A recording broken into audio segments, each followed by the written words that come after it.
Hello' everyone, welcome to my YouTube channel. আজি আমি আপোনালোকসকলৰ বাবে জিঅ'গ্ৰাফীৰ পৰা অতি গুৰুত্বপূৰ্ণ 10টা কুৱেশ্যন আৰু এনচাৰ লৈ আহিছোঁ, যিটো আপোনালোকৰ আগন্তুক হ'বলগীয়া সকলো ধৰণৰ কম্পিটিটিভ এক্সামৰ বাবে খুব important, specially Assam police, AB, UB, APR। আজিৰ প্ৰথম কুৱেশ্যনটো চাওক। ইয়াত দিয়া হৈছে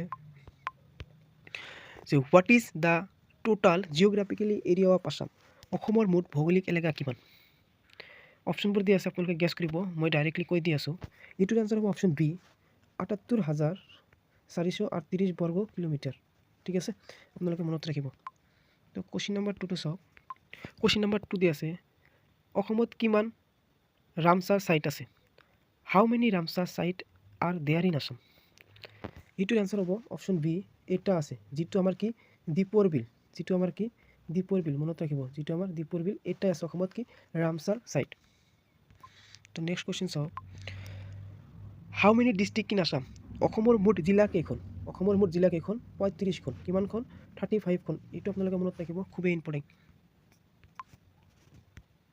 next question, what is the total population of Assam according to the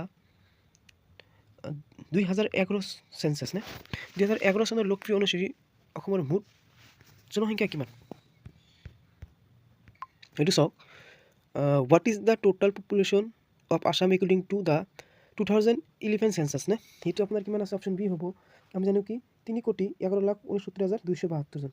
3,11,69,200 কিমান আছে? 72 জন। হয়, এইটো আমাৰ কি 2011 চনৰ লোকপ্ৰিয় অনুসৰি অসমৰ মুঠ জনসংখ্যা আছিল। এতিয়া সলনি হৈছে, যিহেতু বছৰ বাঢ়ি আছে। তো আমি নেক্সট কুৱেশ্যন চাওঁ আহক। কুৱেশ্যন নম্বৰ 5 হৈছে, how many village are there Assam? অসমত মুঠ কেইখন গাঁও আছে? অপশ্যনটো আপোনালোকে গেছ কৰক, মই কৈ দি আছোঁ। ইয়াৰ এনচাৰ হ'ব অপশ্যন এ। ইয়াৰ এনচাৰ হ'ব অপশ্যন এ। কিমান আছে চাওক, 26,395টা। কিমান আছে?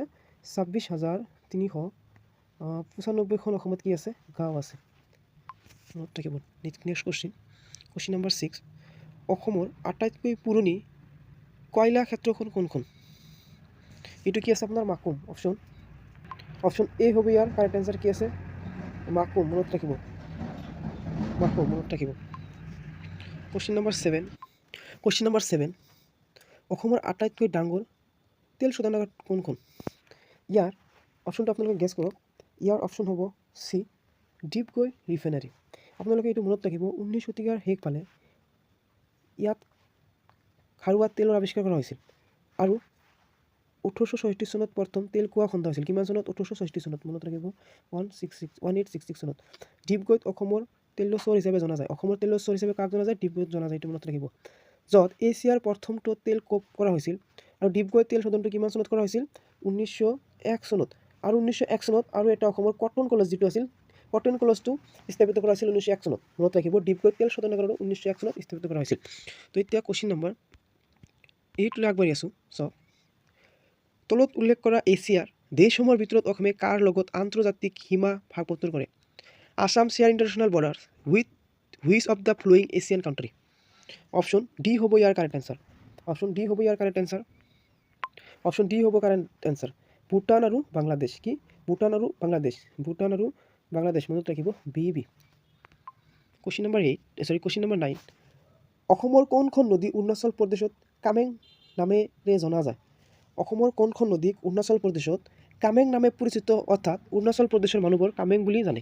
সেইটোৰ এনচাৰ কি হ'ব? আপোনালোকে গেছ কৰক। এইটোৰ এনচাৰ কি হ'ব? এনচাৰ এ হ'ব। অপশ্যন এ হ'ব কাৰেক্ট এনচাৰ। অপশ্যন এ হ'ব কাৰেক্ট এনচাৰ। অপশ্যন এ হ'ব ইয়াৰ কাৰেক্ট এনচাৰ। তো পৰৱৰ্তী কুৱেশ্যন,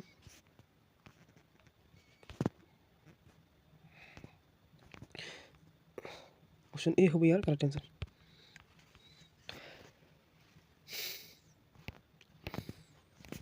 অপশ্যন এতে আছে জিয়া বাৰ্লিক। জিয়া বাৰ্লিক কামেং নামে জানে অৰুণাচল প্ৰদেশত। তলৰ কোনটো ভৌগোলিক ৰেখাই অসম ৰাজ্যক মাজেৰে পাৰ হৈ গৈছে?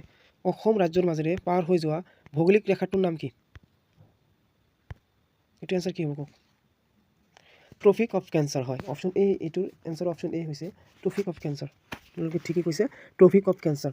ট্ৰপিক